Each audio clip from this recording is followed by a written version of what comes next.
Okay, here's the Google Doc. All right, boys. Season 1. Rules, regulations, and code of conduct. Alrighty. CDL introduction. Code of conduct below. Okay. Yeah, this is cheating. All CDL participants and competitors are expected to compete in fair and honorable manner. Methods such as cheating, such as account sharing, match fixing, stream sniping, dual disruption, client-side abuse, hacking, exploiting, everything like that is going to be forbidden. Obviously, yeah, this is very, very serious, okay? This is an extremely serious thing. This is a classic WoW dueling tournament. There are more rules for this than there are for the arena tournament. Attendance. Everybody has to show up, I guess. Punishments is you don't get your fucking money. All right, obviously. Stages, qualifying round. Okay. So, dueling rules. Here we go. All baseline class abilities are permitted except for certain conjurable items, example, Hellstone, which are banned. Hellstones are banned?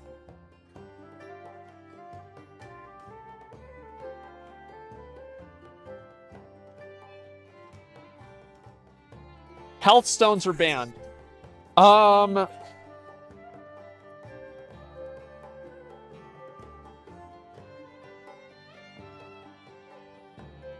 Here's my opinion.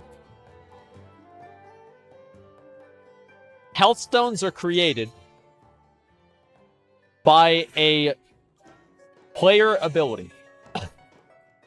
They are created by something that the player casts. It's in their spell book.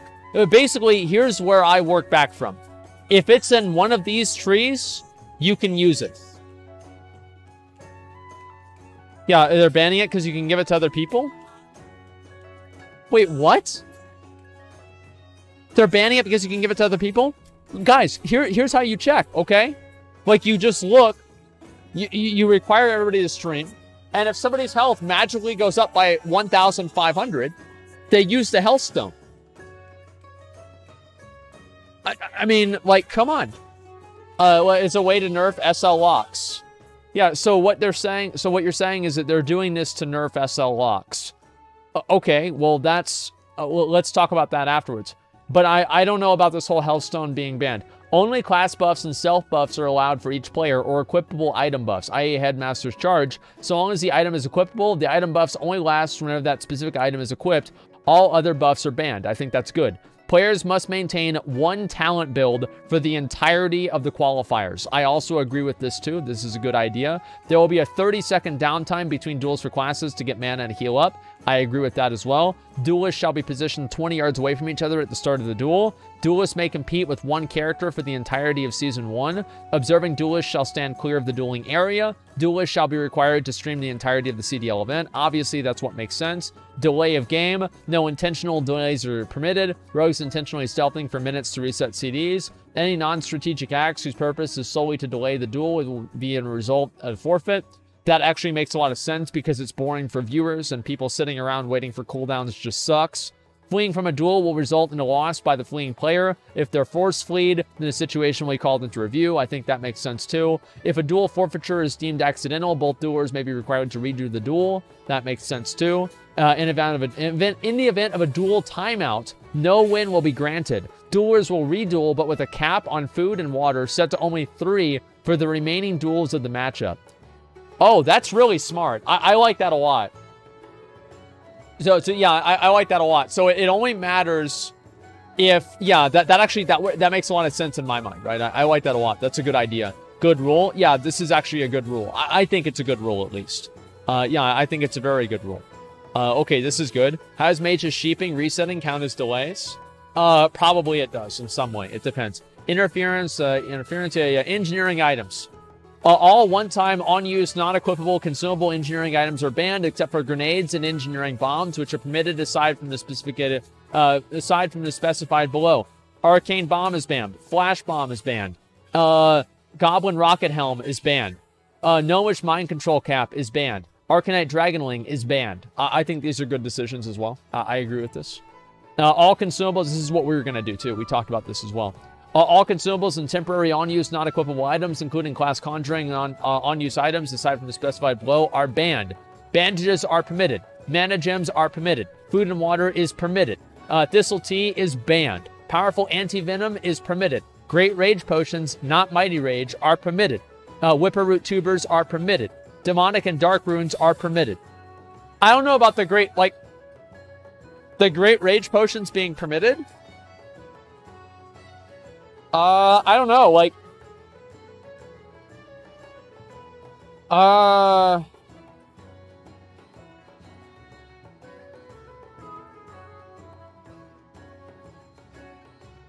Okay. It doesn't matter. If they let warriors flask, they'd still lose. Like, I mean, really, it doesn't make a difference. Like, I think it's silly that warriors should be able to use rage potions, but Thistle Tea is banned. I think that you either ban Thistle Tea and rage potions, or you ban both of them. Or you allow, or you ban both of them. I feel like they're basically the same thing. They're class-specific items that are craftable with a profession. I think, in my opinion, both of them should be banned because they're created by a profession that's not engineering. And engineering is the only profession that really, you know, in like the normal duels is really allowed. So I'm not a big fan of that either. It's to make the tournament more balanced. Well,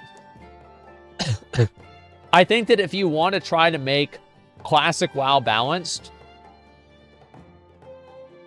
I think that the best way to do it balanced is to wait for Phase 3 and do BGs. Because duels are never going to be balanced. They're just not. Like, you have people that are using, like, you get like 2 lucky crits on a massive ability. Like, if I get a crit on a mage, for example, and I crit them for 2,000 damage, like, what the fuck? Like, I mean, they're fundamentally not balanced. Like, I don't think that you should plan duels around being balanced. I'm sorry, but, like, there it is. Naked warriors only. Yeah, it's an RNG shit show. Like, let's be real. All non-consumable equipable items otherwise specified are permitted, except for the items mentioned below. Title Charm is banned. Lifestone is banned. Furbolg Medicine Pouch is banned. Ancient Cornerstone Grimoire and Book of the Dead are banned.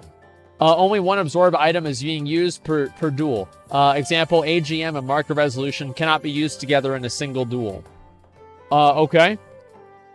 Stealth detection equipable items are permitted. Class-specific rules. Stealth classes will always get the first uncontested opener in a duel. I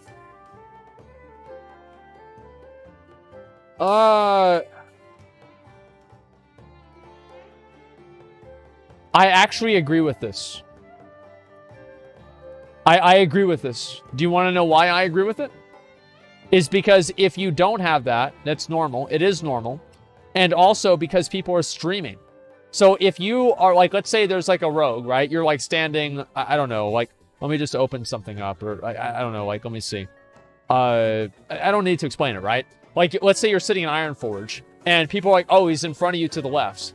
And then you do like a blizzard and in front of you to the left, there's no way that Tips can tell that you just didn't do this randomly, or if you did it on purpose. So, I don't think this is a bad decision at all. It's basic dueling etiquette. No flares or traps for hunters. I feel like for hunters, I don't know. Like, it's complicated, man. You skip the resistance part? Oh, okay, I'll deal with the resistance part in a minute. Arcane Explosion, no? That's crap. No, it's not. There's a thing called stream delay. You don't want to stream with stream delay. It's not good for the show. It's better for the show.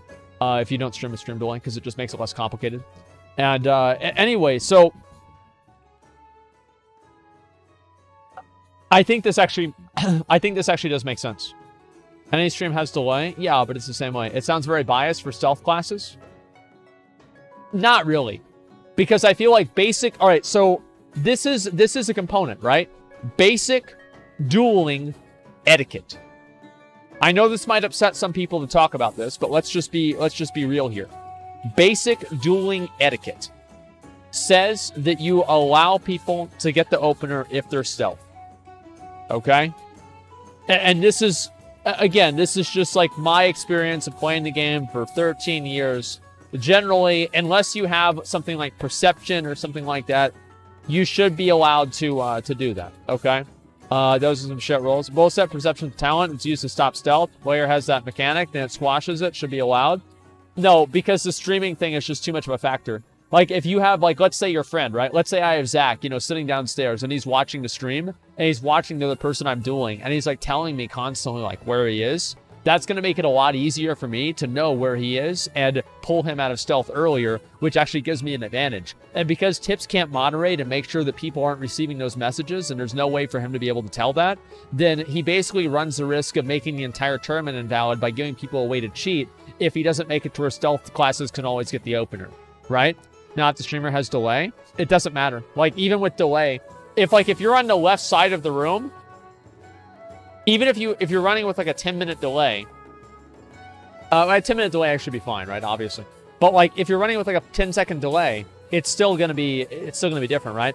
I don't like the idea of expecting people to stream with a 2-minute delay. I don't think it's good for the show. And I think that the health of the show and making the show good should always be the priority. If the show is good, everything else is going to be good.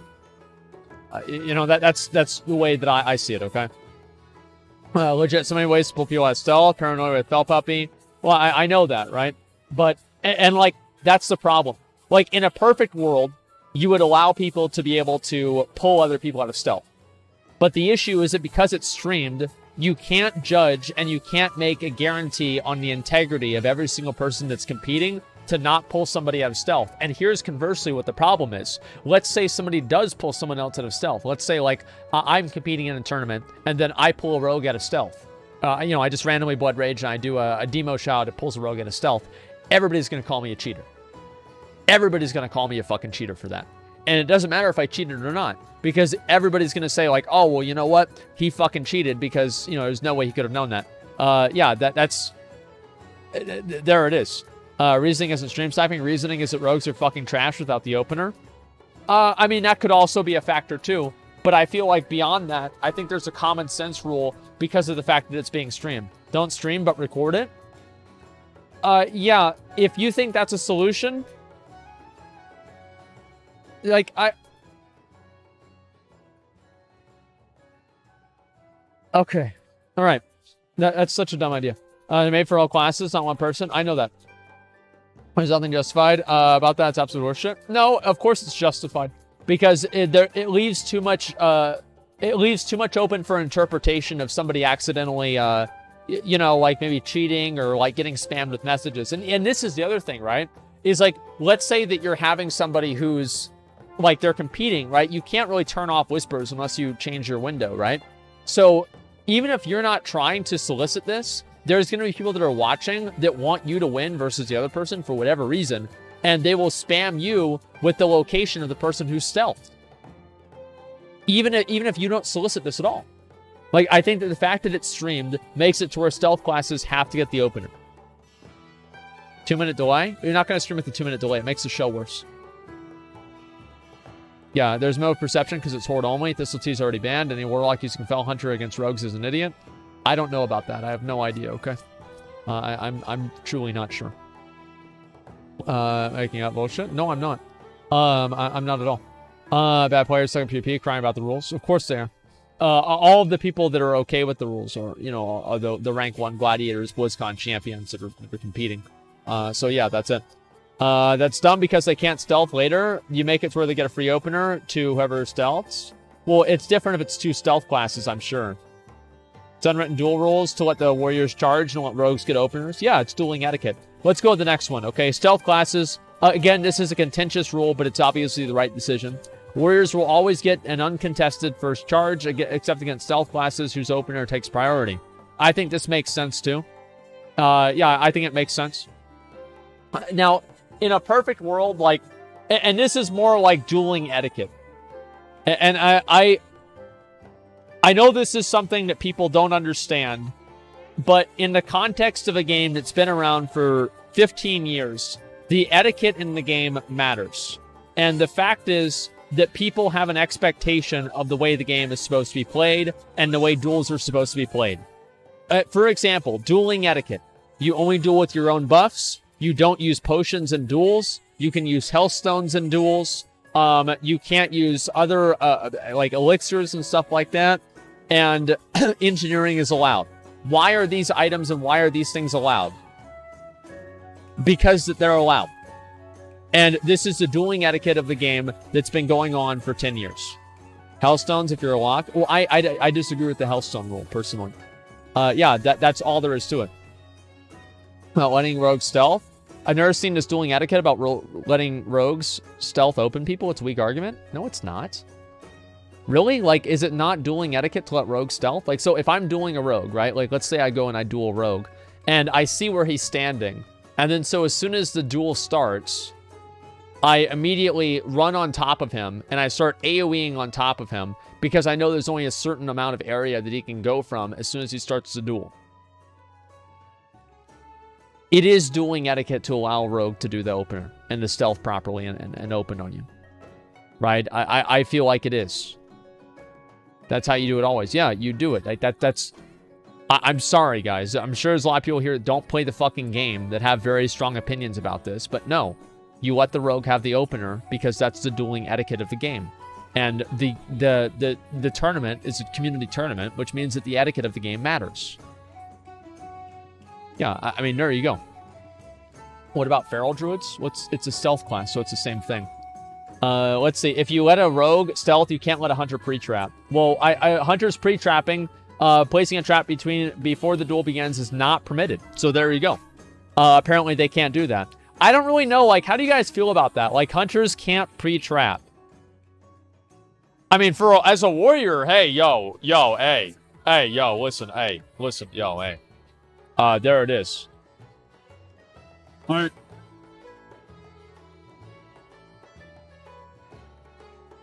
Let's see, hunters are here. We're in the scatter trap.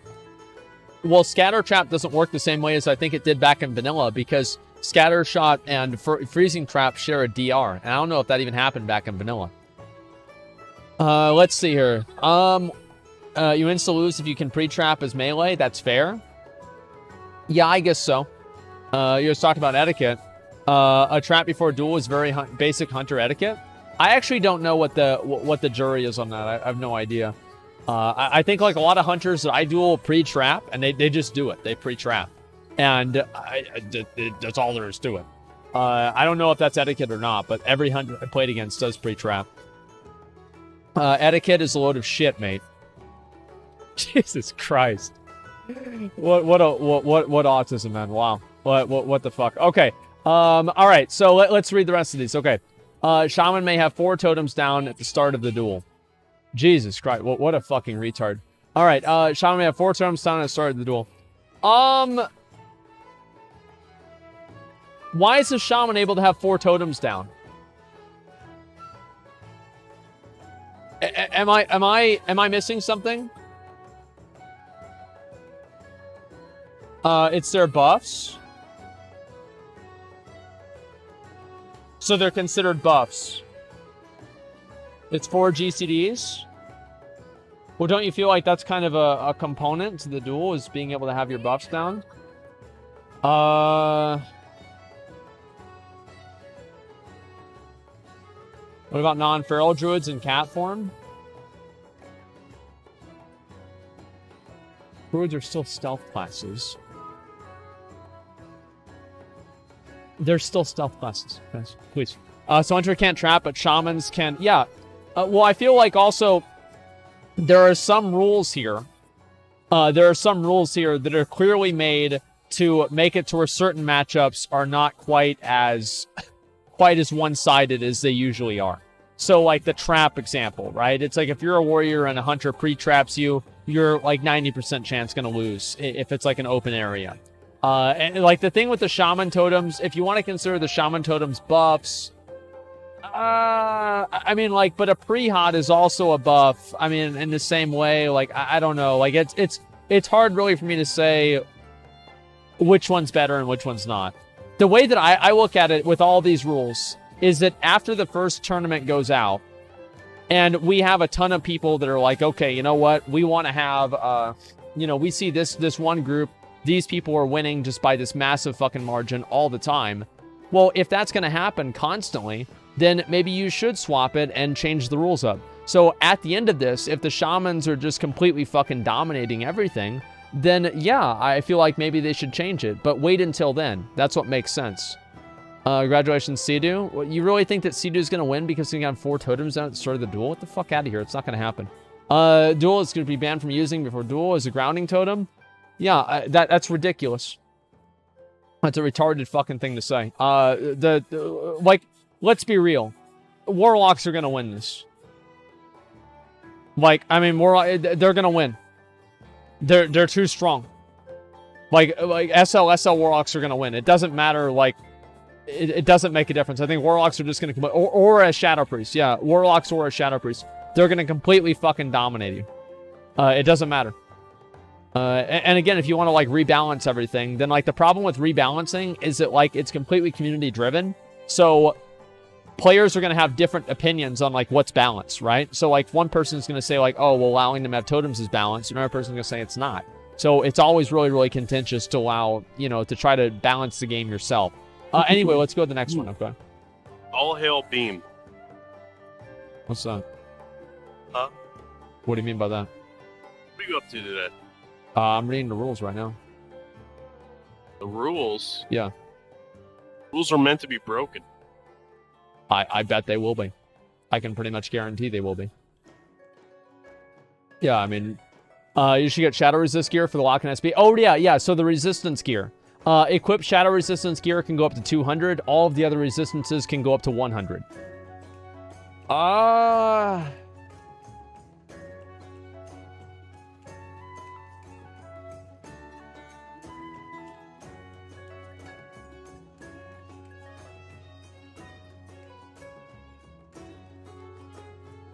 I don't know. Like, I mean, is that good or not? Like, I mean, yeah, this is disgusting treatment of Warlocks. Yeah, I guess so. Well, it's because you can put cursive elements on people, right? And, like, and debuff their resist. I think that's why it's higher for Warlocks. So it seems to me like Warlocks are being targeted as being tried. They're trying to, like, bring them more in line. They're trying to make Warlocks not quite as good as they usually are. And I can see, you know, SLSL. Wait, what? What? Warlock's pre-sacking is not allowed. That makes sense. Stealth versus stealth matchups is the same thing as before. Acknowledgements. Okay. Well, where does it say no SLSL? Nobody said... It doesn't say that anywhere. Yeah, it's TBC. Yeah. Because you can only get... Yeah, you can only have, like... SLSL with Siphon, Life, and Souling, right? And you can't get both of those in vanilla. Like, you don't have enough talent points. You either get one or the other. So, yeah, I'm pretty sure that's not the way that it works. Forcing Warlocks to play Soul Link with these rules? Yeah, I think so.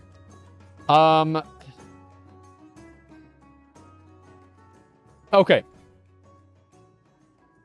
The rules in general, I think, are pretty fair.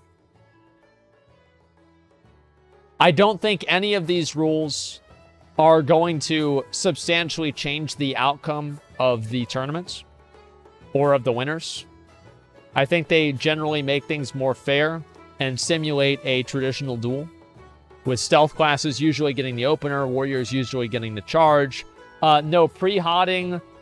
Again, I feel like pre-hotting is kind of against dueling etiquette, but it's like more of a gray area. I don't really know. Warlocks need their Hearthstone. Okay, so that's probably the most contentious thing, in my opinion. Is of everything out of here, right? All of these are like, okay, yeah. Like, stealth class is getting an opener, of course, because they're streaming. Warriors getting uncontested first charge. Okay, that's like dueling etiquette. Shaman getting 4 totems. You know, debatable, but okay. No pre-hotting. Yeah, dropping a flare 100 feet between duels is not permitted. Okay. I don't know about that. Hunters pre-trapping, okay. Warlocks pre-sacking, whatever, right? But the main thing is, like, the health stones. Like, what do you guys think about the health stones here? Like, what about paladins getting lay on hands? It's an hour cooldown.